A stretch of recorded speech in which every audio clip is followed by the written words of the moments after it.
Technology అని చెప్పేసి వాడేస్తున్నాం. దానికి లీగల్ మెట్రాలజీ డిపార్ట్మెంట్ చెక్ చేసి ఏ కార్పొరేట్ హాస్పిటల్ కూడా weighing list was not verified by the legal metrology department.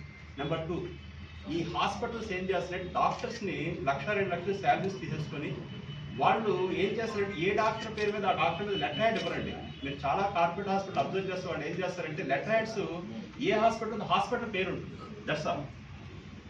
As per medical association, Indian medical association ప్రకారం ఏంటంటే ఏదైతే డాక్టర్ ప్రిస్క్రిప్షన్ ఇస్తున్నాడో కంపల్సరీ లెటర్ హెడ్లో 4 పాయింట్స్ మెయింటైన్. ఒకటి డాక్టర్ యొక్క పూర్తి పేరు, డాక్టర్ యొక్క రిజిస్ట్రేషన్ నెంబరు, డాక్టర్ చదువుకున్న చదువు, క్వాలిఫికేషను, ఏ రోజైతే డేట్ ఆయన ఇచ్చాడో ప్రిస్క్రిప్షన్ డేటు, ప్లస్ ఎవరికైతే పేషెంట్కి ఇస్తున్నారో పేషెంట్ పేరు, పేషెంట్ యొక్క మేలా ఫిమేలా వయసు అనేది రాసిన తర్వాతే ప్రిస్క్రిప్షన్లోకి వెళ్ళాలి. రెండోది గీకడం కూడా ఏదో నేను తాళ్ళు గీసాను కనపడడం కూడా కాబట్టి చాలా క్లియర్ స్పష్టమైన ఆదేశాలు ఏమున్నాయంటే whatever the medical prescription చేస్తున్నారో ఒక కామన్ మ్యాన్ కూడా ఇంగ్లీష్ వచ్చిన ఏపీసీ వచ్చినప్పుడు అర్థం చేసేలా ఉండాలండి. ఇలాగే జరిగినప్పుడు we have every right to ask అండి. మనం ఏం చేస్తామంటే మనకున్న ప్రాబ్లమ్స్ వల్ల ఏంటంటే అక్కడ చేస్తే దేవుళ్ళగా మనం ఊడిపోతున్నాం. ఎప్పుడైతే చేశారో మనం కొంతమంది చూశానండి, మాట్లాడటం కూడా చాలా కష్టమైన పరిస్థితులు మాట్లాడుతున్నారు, ఏదో వాళ్ళ జీవితాలు మనం ధారపోసినట్టుగా చేస్తున్నారు. అంటే నేను ఒకళ్ళని అపోజ్ చేయట్లేదు, వేరే కాదు, మన సొసైటీలో మనతో ఉన్న అందరూ మనం లైవ్ చేసుకోవాల్సింది. ఇలాంటి చిన్న చిన్న విషయాలు మనం వాయిస్ రేస్ చేసినప్పుడే, క్వశ్చన్ చేసినప్పుడే దానికి పరిష్కారం దొరుకుతుంది. ఆస్వాదం ఏం చేస్తుంది, ఒక్కడిని క్వశ్చన్ చేసి ఒక కేసు చేయడం రాదు. దీన్ని మీడియా పెట్టి ఈ మీటింగ్ పెట్టడానికి ఏదో మనం ఏదో పబ్లిసిటీ అవ్వాలి ఇంకోటి ఉద్దేశాలు లేవు. నా ప్రాక్టీస్ నేను చేసుకుంటున్నాను. దాంతోపాటు ఏంటి సమాజం నా బాధ ఏంటంటే చట్టాలు మంచిగా ఉన్నాయి, సిస్టమ్స్ బాగా నడుస్తాయి, అవగాహన ఉండి దాన్ని మార్కెట్లో తీసుకెళ్తే ప్రశ్నించి ఇది రావాలి. నేను ఎవరికి చెప్పినా ఏంటంటే ప్రశ్నించడం మళ్ళీ 2 రకాలు. దెబ్బలాడద్దు దయచేసి. దెబ్బలాడితే మళ్ళీ ఇంకో కొత్త కేసులు అవుతాయి, వాళ్ళు మన మీద వచ్చారని చెప్పి పోలీస్ కంప్లైంట్ ఇస్తే అలా కాదు.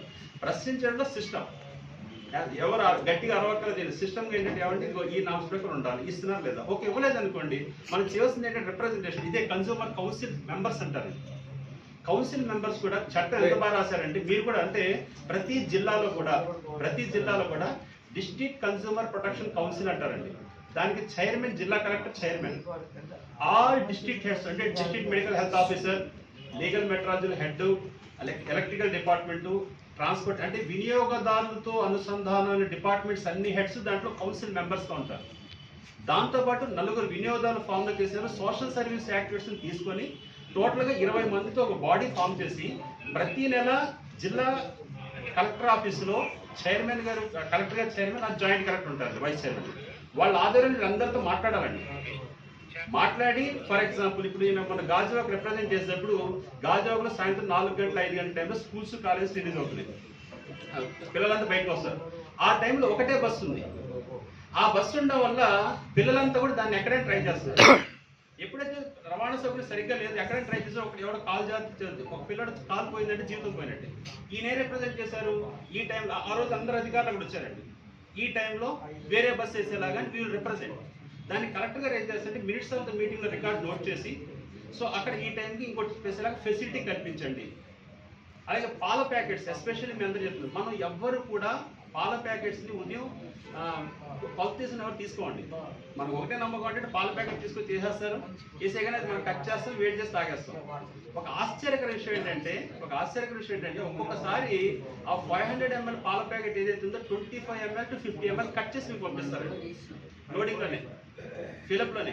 50 ml ఇంటూ 1,00,000 ప్యాకెట్స్ వేశారు, 1,00,000 into 50 ml క్యాలిక్యులేట్ చేయండి.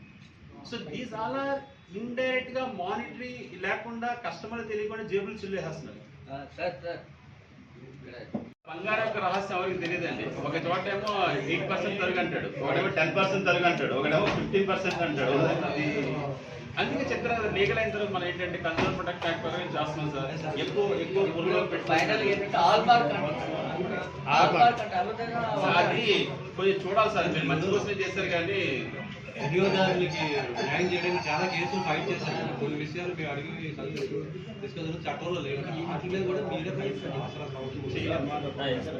చేయలేము. అంటే నేను యాక్ట్ అయిన తర్వాత కొన్ని విషయాల్లో ఫైట్ చేసిన తర్వాత జరగమని తెలిసిన తర్వాత దాన్ని చేయట్లేదు నేను. ఎందుకంటే మన టైం వేస్ట్. అది ఇంకొకటి ఏంటంటే టైం వేస్ట్. ఇప్పుడు చాలా మంది జర్నలిస్టులు కూడా కొంతమంది వినియోగదారులు ఇబ్బందులు సమస్యలు ఉన్నాయి. మేము కొంచెం మీ ఆసరా నేను ఆల్వేస్ నాకు విజయవాడ చాలా ఫ్రెండ్స్ ఉన్నారు. మీరు ప్రజెంట్ మీకు ఏ ప్రాబ్లం వచ్చినా మనం అది కూడా చేస్తాం. గవర్నమెంట్ ఆఫీసులో time to time awareness meetings పెడితే అవి కూడా కవర్ చేస్తాం పబ్లిక్. చెప్పండి మీకు రైట్ ఉందండి. విషయం అంటే నేను చెప్పేది ఏంటంటే సార్, నేను లా చదవకముందు అంటే లాయర్ కాకముందు ఎక్కడ అంటే నేను రోటరీ క్లబ్లో చేశాను లైసెన్స్ అంటే ఒకటి నాకు సేవ అనేది నచ్చింది. లా చదవకముందు ఏంటంటే ఎక్కడ అన్యాయం జరిగినా సరే వీళ్ళు తాట తీసేయాలి ఇలా చేయాలని ఉండేది నాకు. లా చదివాక నాకు అర్థమైంది ఏంటంటే లాయర్ అయిన తర్వాత అర్థమైంది ఏంటంటే మనం ఎక్కడ పడితే అది ఏది పడితే చేయలేము, పద్ధతి ప్రకారం చేయాలి, యాక్ట్ ఏం చెప్పింది అదేం చేయాలని నేను నేర్చుకున్నాను. ఇంకోటి ఏంటంటే ఇప్పుడు ఇలాంటి విషయాలు ఏవైతే ఉన్నాయో యాక్ట్ లో, కన్స్యూమర్ ప్రొటెక్షన్ యాక్ట్ లో ఒక వస్తువు ఎంఆర్పి కంటే ఎక్కువ అమ్మితే నువ్వు కేసేసి ఆ డబ్బులు వెనక్కి తీసి కాంపన్సేషన్ తీసుకోమని ఉంది. కానీ ఇదాకా యాక్ట్ లో ఎక్కడ కూడా అండి ఎంఆర్పి కంటే తక్కువ అమ్మితే ఏం చేయాలో అనేది లేదు యాక్ట్ లో లేదు. లేని దాని గురించి నేను మాట్లాడాను అధికారం నాకు లేదు. లేదు కాబట్టి ఎవరిని అడగాలి? కలెక్టర్ అడగాలి. Because is the administrative officer. ఇవన్నీ అంటే ఇంకొకటి ఏంటి, ఇలా అడిగి చేసే బదులు కలెక్టర్ గారిని అడిగి ఏమంటే ఇంత డీటెయిల్గా వెళ్ళకుండా నీకు ఎంఆర్పీ కంటే తక్కువ అమ్ముతున్నారు కదా నీ తర్వాత ఇంకోటి ఇలాంటి ఎన్ని పెట్టి కూర్చుంటే మీరు ఖాళీగా ఉన్నాడు ఇలాంటి ఎన్ని చేస్తానంటారు. అందుకే నేనేం చేస్తానంటే స్ట్రైట్ కేసులు ఏమున్నాయి, ఎవరికి న్యాయం ఇప్పిస్తాం. ఇందాక ఒక ఆయన అడిగారు కార్పొరేట్ మీద ఎందుకు వేస్తున్నారంటే విషయాలు కార్పొరేట్ మీద బయటకు వస్తారంటే బయట చాలా విషయాలు మీరు పాల ప్యాకెట్ కొన్నారు, వాడు రసీదు ఇవ్వండి.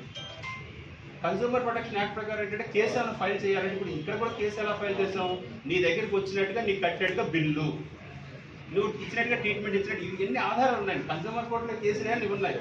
కార్పొరేట్లు కూడా ఏంటంటే ఇవన్నీ ఉన్న చోట. అందుకని మేము అవేర్నెస్ ఏమిస్తున్నాం అంటే కేసు వేయాలంటే నీ హక్కులు రావాలంటే ఒక వస్తువు టీవీ కొన్నా, ఫ్రిడ్జ్ కొన్నా, వాషింగ్ మిషన్ కొన్నా, వాచ్ కొన్నా, మొబైల్ కొన్నా అది 1 year గ్యారెంటీ అయితే 1 year, 2 years 2 years, 10 years 10 years. బంగారం ఎలాగైతే పెట్టుకుంటున్నారో ఈ బిల్లులు కూడా బీరువాలో పెట్టాలి. సార్ ఇప్పుడు ఇక్కడ చిన్న ఇది బిల్ అన్నారు కదా, ఇది వరకు మనకి బిల్లు ప్రింటెడ్ బిల్ వచ్చేది, ఇప్పుడు కంప్యూటర్ బిల్ వస్తుంది. అది 10 రోజుల్లో పోతుంది. దాన్ని ఫోటో జనరల్గా ఇది వరకు బిల్లు దాచేస్తామంటే అది పెట్టిస్తాం, తర్వాత చేసి గవర్నమెంట్ కూడా ఏముంటుంది సార్, దాన్ని మనం గవర్నమెంట్ కూడా ఏముంటుందంటే సేవ్ పేపర్ ఉంటుంది. సేవ్ పేపర్ ఇష్టం అంటే ముందులో పెద్ద పెద్ద బిల్స్ వస్తుంది ఏంటంటే లెస్ పేపర్. మీరు స్టార్టింగ్లో టికెట్ చూపెట్టి కానీ రైల్లో మీకు ఎక్కడి నుంచి అడగదు ఈ టికెట్ ఇంకిస్తే. ఇప్పుడు వాళ్ళే ఏ యాక్సెప్ట్ చేస్తున్నారు, ప్రింట్ వద్దు పేపర్ సేవ్ చేసి మొబైల్లో చూపెట్టమంటున్నారు.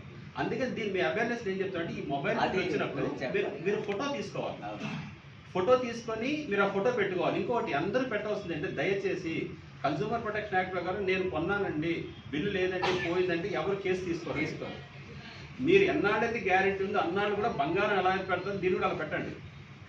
ఇంకొకటి సెంటిమెంట్ మీద ఏ కోర్టు పనిచేయదండి. యాక్ట్ ఏం చెప్పింది యాక్ట్ ప్రకారం పనిచేస్తుంది. అవేర్నెస్ మీరు చెప్పేది అదే. ఇంకొకటి ఏంటంటే చాలా మంది అంటారండి మీరు బిల్లు అయితే 3000, బిల్లు లేకుండా అయితే 1800, 90%. సో గయా మీకు హక్కులేదు.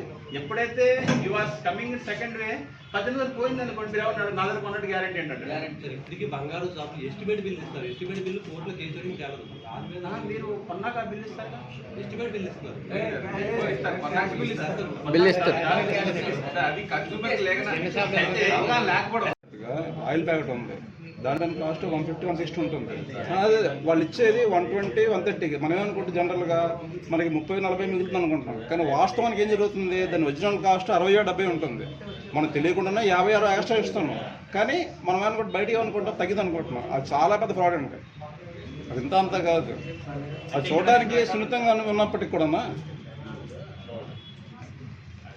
ఈ ఆయిల్ ప్రైజెస్ అంటే ఇది మన ఇండియన్ మార్కెట్ మీద డిపెండ్ అయి ఉంటుంది. అది ఏంటంటే క్రూడ్ ఆయిల్ మీద డిపెండ్ అయి ఉంటుంది. ఆ ప్యాకింగ్ ఏదైతే ప్రింటింగ్ ఉందో అది ఎవ్రీ టైం ప్రింట్ చేయగలరు. ఎందుకంటే క్రూడ్ ఆయిల్ అనేది ఎవ్రీ డే మారుతూ ఉంటుంది. సో అందుకని ఏంటంటే మ్యాక్సిమం రిటైల్ ప్రైస్ అనేది ఎక్కువ పెట్టుకుంటాం. అంటే 160, 170 పెట్టుకుంటారు. ఎందుకంటే మీకు లాస్ట్ 1 year, 1.5 yearలో ఈ వార్ దీంట్లో చూడండి ఒకేసారి సన్ఫ్లవర్ ఆయిల్ 200 రూపీస్ వెళ్తారు. కానీ వాళ్ళ ఎంఆర్పి వచ్చేసి 160 రూపీసే ఉంది. సో అగైన్ మళ్ళీ ఏం చేసింది గవర్నమెంట్ నామ్ ప్రకారం మళ్ళీ రీప్రింట్ చేశారు. కాబట్టి ఇలాంటి ఇష్యూస్ని కవర్ చేయడానికి వాళ్ళు మినిమం 33% ఎంఆర్పికి దీనికి వాళ్ళు అమ్మే సెల్లింగ్ ప్రైస్కి అది ఉంచుతారు.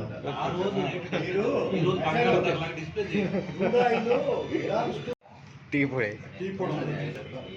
3 రోజెస్ ఆ? అది 3 రోజెస్ అమ్ముతారు కదా. 250 గ్రాములు పావు కేజీకి రేటు ఒక దగ్గర షాప్లో.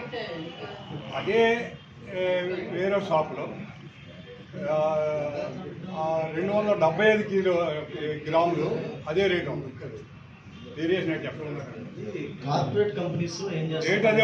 అదే ఉంది మీకు అది. ఎందుకంటే మేము అక్కడ అట్లీపాలెంలోని దాల్రాజ్ షాప్ అని ఏదో ఉంది.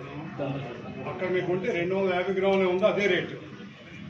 సేమ్ అదే ఇక్కడ రాబోతుకి ఇది బిగ్ బజార్ రొట్టి తీస్తారు. అలాగే ఇక్కడ ఒక గ్యాస్ సిలిండర్ అక్కడ రాబోతుకేమో 275 గ్రాములు ఉంది. అందులో డేట్ గీట్లు అన్నీ ఒకటే ఉన్నాయి. 25 గ్రాములు తేడా ఉంది. ఏంటి చెప్పాలి? సార్ ఇప్పుడు జనరల్గా మనం గ్యాస్ సిలిండర్స్ జనరల్ వాడుతుంటాం కదా.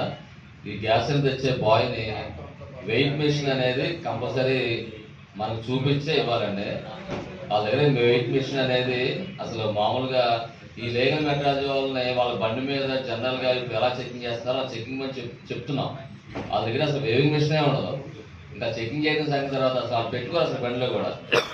మొన్న మేము పోరాడాల్సిన గాజువాక జోను, పూర్వపాలెం ఆ వంటపూడి ఆ ఏరియా అంతా ఇప్పుడు మేము చేసిన ప్రయత్నంలో అక్కడ ఏసో గారు కంపల్సరీగా గాజువాక జోన్లో వేవింగ్ మిషన్ తెప్పించాం. అలాగే విశాఖ జిల్లాలో కూడా మా ఆశ్రయ సంస్థ కనీసం మినిమంగా ఈ గ్యాస్ సిలిండర్లో అసలు వెయిట్ అనేది మన రైట్ అండి.